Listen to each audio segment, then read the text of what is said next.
Welcome to 6 Feet in the Six. I'm your host, Jeff Barrett with Business Interiors. Thank you for joining us today. The purpose of this interview series is for the close-knit Toronto commercial real estate industry to share ideas and best practices in order to get everyone back to the office safely and efficiently. We'll be interviewing leaders from commercial real estate, project management, interior design, commercial end users, and product manufacturing. Joining us today is Sandra Panara, Director of Workplace Insights for Relogix. Sandra, thank you for joining us. Thanks, Jeff. Thanks for having me today.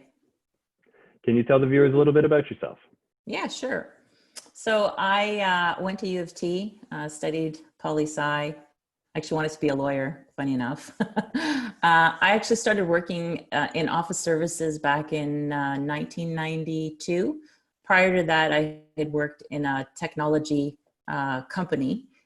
Company actually was developing databases, and that's kind of really where I started to get a feel for how data actually worked. When I started working in the office services space, I worked for a large sports and fitness company, predominantly involved in facilities management and administrative services.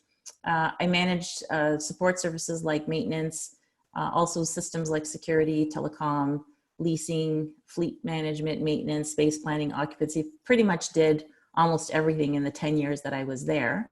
And so I actually moved into corporate real estate officially in 2007 when I started working as a consultant in workplace strategy. And my first actually exposure was leading a major project with one of the three major banks in Toronto. I was eventually then seconded to the US and started working on workplace strategy initiatives around the globe. I'm a little bit of a trailblazer. I kind of like to question mainstream, very, very curious it's just the nature of who I am. And I always have my ear to the ground. So it's one of the things that helps me, keep track of what's happening in the market. And what I found is over the years, it's kind of given me this knack to kind of almost predict where the market is going. And I've been actually pretty accurate most of the time. So. Well, and you're one of the people that I have met virtually over the past 2 months and have an exclusive virtual relationship with. So it's been nice to getting to know you. And I can see how your experience has fueled some of the conversations that we've had. For me, whether you're meeting someone virtually or in person really makes no difference. It's really about the quality of the relationship and what you get out of it. So I feel like I know you already. Good. Same, for sure. Can you show me what face mask you've been rocking? Yeah, actually, I just have one of these plain Jane masks, just one of the simple stuff. To be honest, I don't really wear a mask all that much or haven't really had a need. I've probably been out of the house 3 times since the lockdown. I've been featuring some masks that my girlfriend's mother made for us a couple months ago, and there's a lot of different textiles. So I was going to show a different one on each episode. However, I have a funny story because I got a package over the weekend. And so when this all started and everyone was freaking out and, there was a shortage on toilet papers and we were planning for the zombie apocalypse, like others, I started making fear purchases and we couldn't find masks anywhere. And so we're like, all right, I just went on Amazon and I see face masks. I think it was $4 4 masks for $25, which is probably pretty expensive. And then there was an option to deliver it in 5 days or 2 months. Okay. And it was $70 to deliver these 4 masks. So clearly someone was trying to make some money off of me. So I just said, I'm going to get the regular delivery time. So they just arrived 6 weeks later. I have 4 of these masks. They came from Taiwan. So it took about 6 weeks to travel around the world. They came in a Ziploc bag. Clearly this person bought a big box of them and has resold them. Oh, wow. And it's my first time putting this one on. So very different than the Debbie ones that I've been wearing.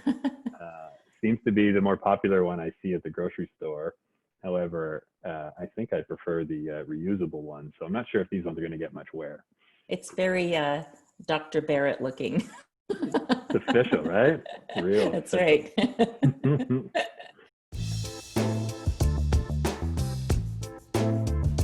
Can you tell me a little bit about your business and how it's been affected by COVID-19?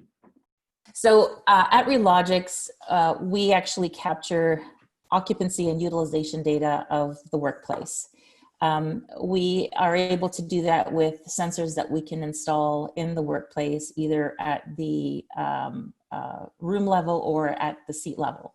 And what was interesting is for the customers of ours that had sensors installed, we were able to pivot the data that we had and repurpose it so that we could illustrate what was happening in the workplace as they started to close off their offices. It gave them visibility to see how their company was responding to the pandemic around the globe. So we have some global clients that had offices in Europe versus North America. Europe was further ahead than North America was. And so we could kind of see what was happening there. And that gave us a little bit of a window to prepare for what might be coming here, which eventually we did see happen. What we also did was through the occupancy data is we were able to also build up views that allowed us to observe clustering. And what clustering is really just being able to see groups of people that were not following the 6-foot distancing rule. And so we built an algorithm that actually did the measurement of the 6 feet, but then we also looked at the amount of time that people were spending in the workspaces and being able to measure based on intensity of people who sat, for example, in their workspace for a long period of time and what other people sort of in the general vicinity were in that space around the same time, and really elevating that through alerts and notifications. So that's been really, really well received by our existing customers because it's really helped them. We're now in sort of that middle ground where there's companies now that are talking about the return to work. And really that's going to be sort of the inverse of what we did with the shutting down of the offices, is now to limit occupancy as people go back to work.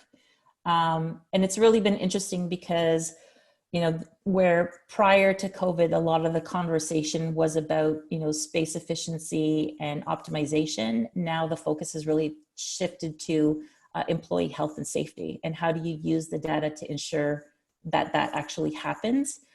So it's been really interesting for us to be able to see that shift. It's amazing how some businesses are negatively affected by a crisis like this, but I think it made your business and your data so much more valuable and relevant during this time. You know, one of the things that I think is really interesting as we started to talk about return to work is a lot of companies were already talking about returning to work. So there was this kind of period where there was discussion about using technology to help support return to work. But a lot of companies already had the task forces in place, but they were doing it manually. So it was, you know, low tech, no tech, you know, put an X on a desk, remove a chair, that kind of thing. And so what it did is it elevated the fact that, okay, maybe companies, or the majority of companies, won't be using technology to do the return to work plan, but there's still going to be a requirement for managing those plans, regardless of how they're implemented, to ensure that, you know, those plans are, you know, are a success. And how do you do that without technology? Unless you've got people policing the space, there's virtually no way of doing that. What are some of the new requests that you've had from your clients since this has happened? The main interest is more in using the technology to help manage the return to work plans. For example, alerts to indicate, you know, planned occupancy, and whether that's been met, or alerts to indicate that people are not complying to the 6-foot distancing protocols, and to be able to pinpoint, you know, where that might actually be happening on a floor plan. So as you know, I've been talking about your service to a lot of people in my network, whether that be clients or other consultants. And I think what a lot of people realize is that everything a service like yours can do is something we need to do, but there's going to be a lot of analog ways of trying to collect this data and manage this data. So what are some of the challenges you see with an organization trying to do this manually? So I think the fact that there's a lot of data to sort of dig into, and all the analysis and stuff that needs to go into that. One of the nice things about the Relogix platform is that we have the ability to ingest multiple data sources. So actually, we were just on a call recently with a client who is actually considering installing sensors. But, you know, if you think about the fact that they're still not back in the office, so this is kind of pre people returning to the office, it's probably not going to be business as usual, at least from a sensor tracking perspective, for I would say at minimum 6 months, probably more ideally for a 12-month period. And they already know that, they're going to maintain their work from home program, and they have a ton of excess real estate that they don't feel that they need. So there's a sense of urgency around, okay, we need to know what kind of space could we potentially get out of, but how do we do that? Because we can't wait a year to do it. And so the idea that, if there's badging data, for example, that's available, we can actually ingest that data into our system and run similar analytics on that data to be able to at least give an order of magnitude of, what was the circumstance before COVID-19. And then what I think is interesting is that in the meantime, while the sensors are installed and are collecting this new data, that represents the new normal, is then overlaying that on top of the badging data to look at, well, what's actually changed. So one of the things that's been really interesting for me is that, I've been in workplace strategy for a number of years. And the reality is, whether you're looking at occupancy or you're looking at utilization, well, prior to coming into Relogix, that level of detail was usually at the building level. Where Relogix is different is that we can take the data down to the desk level. And so we can say, okay, when you have, let's say, 80% building occupancy, so you're expecting 100% of your people to come in, but only 80% come in. Now it's, well, where did those 80% go when they're in the building? And so you're looking for presence detection at either a desk, a meeting room, or some kind of ancillary or support space.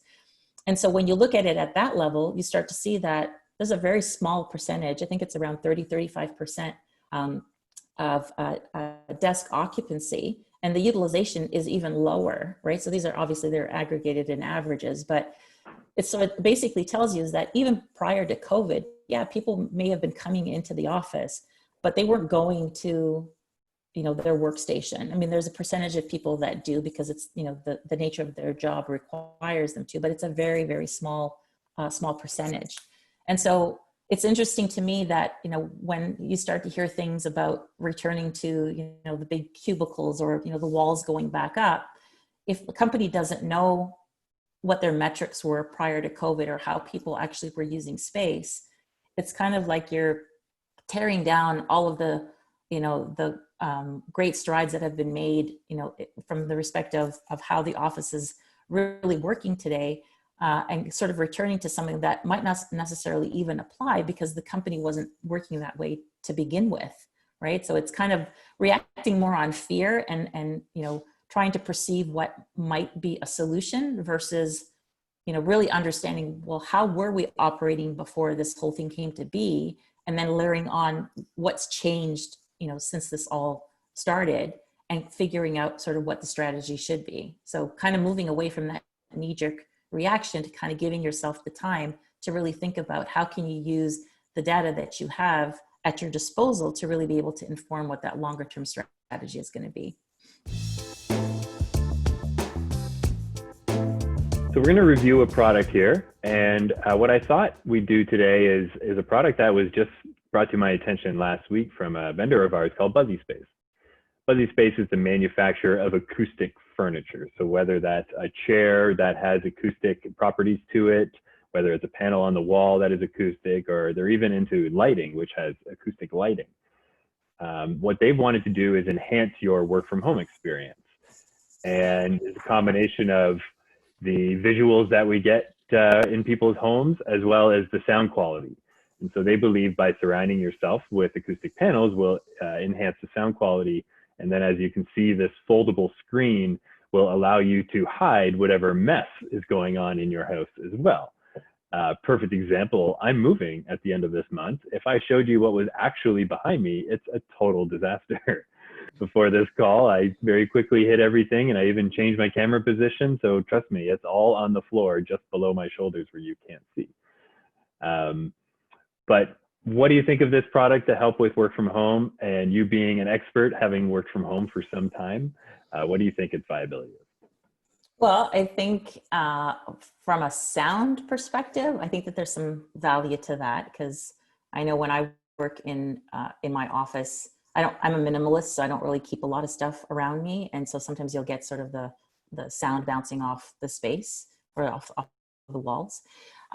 But as far as kind of hiding kind of what's in the background, given the fact that, whether you're using Zoom or Teams or whatever, that you can change your background or blur your background so you don't really see what's going on. I don't know that that's really a problem or an issue. I also think that I don't know, like when I was looking at that, I was like, okay, if I had children, I think that the issue is more around the interruptions that might come from the people that are in your household. That's for one thing. So if you have kids, for example, in this scenario, having those things wouldn't really be of any help because your kid would just come and bug you on the wrong side. But the other thing also is thinking about, just the amount of space that you have. Like if you're in a home, you can probably go and find, a corner somewhere and try to sort of, create your little, neat space. But I think about my daughter, for example. She used to live in a 500 square foot condo in downtown Toronto. And if both her and her boyfriend were, working from home in that 500 square foot condo, there's really, when we've talked about this many times, there's nowhere to go. Like you're in one room, you're both on a conference call at the same time. Like there's not really, nothing could really save you in that regard, right? It's actually funny. The other day we were on a call with a client of ours, and this was actually probably the funniest work from home experience that I've encountered. He actually took the call from the washroom because he said his kids were like running around and there was all kinds of stuff that was going on in his household. And the only place that he could get uninterrupted time was from, being locked up in the washroom. So he was like, I can't turn on my camera, he says, because it's not the nicest of environments, but he's like, it's the only place that I can actually be in the house and not be interrupted. So I thought that was pretty funny. And I also think that, this whole work from home experience has made, I think it's made us all a little bit more real. Like, you sort of put on this bit of a facade when you're at work that, you're very professional and you're dressed up and you're this and you're that, and you're at home and you get a very different perspective of what that person, is all about. And I just find that the human side of it has been kind of fun. Like I've said this to a couple of colleagues and just, even some friends, is that since I've been working from home, I feel like I know my colleagues more now than I did before. And I think it's just because you see a completely different side of them where, it's not the dressed up version. It's not the, I need to put my professional face on. This is the reality. You've got kids, you've got pets, you've got whatever. And we laugh about it, right? But that's who we are as humans, right? I think the sound is probably makes a lot of sense, and I'd be curious how much sound that screen right in front of you does capture, because it doesn't look to be too tall. It's actually interesting because there's been a couple of conversations that I've been involved in where some people feel like it's this whole like work from home and virtual collaboration is a bit of an invasion of privacy, right? Because in normal circumstances, when you're at work, people don't have any insights into your personal life, where you live. I even heard, or somebody was saying something about just even the differences, right? Is in some instances you see people's homes where, it's very lavish, and in other, you've got somebody that's living in a 400 or 300 square foot, a studio apartment, really struggling. And you have no insight into that when you're at work. Everybody's one and the same. Is there anything else you want the viewers to know about yourself or Relogix that you're doing to help against the fight against COVID-19? I think the takeaway is that data is vital to help you manage your business. It really provides the visibility that you need to support decisions, whether they're short-term or long-term. I also think, as I mentioned earlier, the fact that we have the ability to mash up all kinds of data, which includes things like security badging, HRIS data, IWMS data, room booking, and all of that, with utilization data. So with the sensor data or without, we can do it either way. And what that does is it really gives you the ability to segment your data so that you can understand your organization in a way that you couldn't otherwise. I mean, there's other processes or different ways of being able to try to get at that, but this is really the best way to do it, because you can, slice and dice the data based on different things. Like, for example, if you were to integrate with HR data, you could look at, your space occupancy and utilization based on, let's say, age, or based on tenure, and start to look at, what's the difference between, different age groups within our organization. So rather than looking to the outside for benchmarking information, is really understanding that from a cultural perspective, and what does it say about who you are as an organization today and what you're working towards in the future. I think the other thing also is that, the data is not any different than what we were collecting before. It's just a different angle that you're presenting the information. It's the same level of detail, but just, again, it has that different spin on it. And I think the real value is through the integration with the other data sources that do exist that help really tell the story more effectively. And actually, on that point, as I think I mentioned at the beginning, is that, we are really trying to help organizations improve their data literacy. And so rather than focusing on the analytics side of it, we want to sort of take over that part of it and really present, meaningful data stories, so that the customer knows exactly what all the analytics and all that stuff means, and just make it simple for people to understand. All right, so that's really what it comes down to at the end of the day. Well, Sandra, thank you for joining us today and sharing how Relogix is joining the fight against COVID-19. Keep up the good work. Thanks, Jeff. I really enjoyed this opportunity. This is Jeff Barrett. Thanks again for joining us. Toronto, you are the best city in the world, and we can't wait for you to feel better again.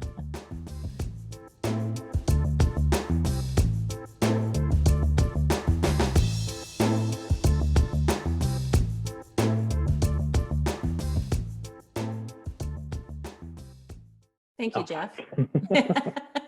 Yeah, I screwed up.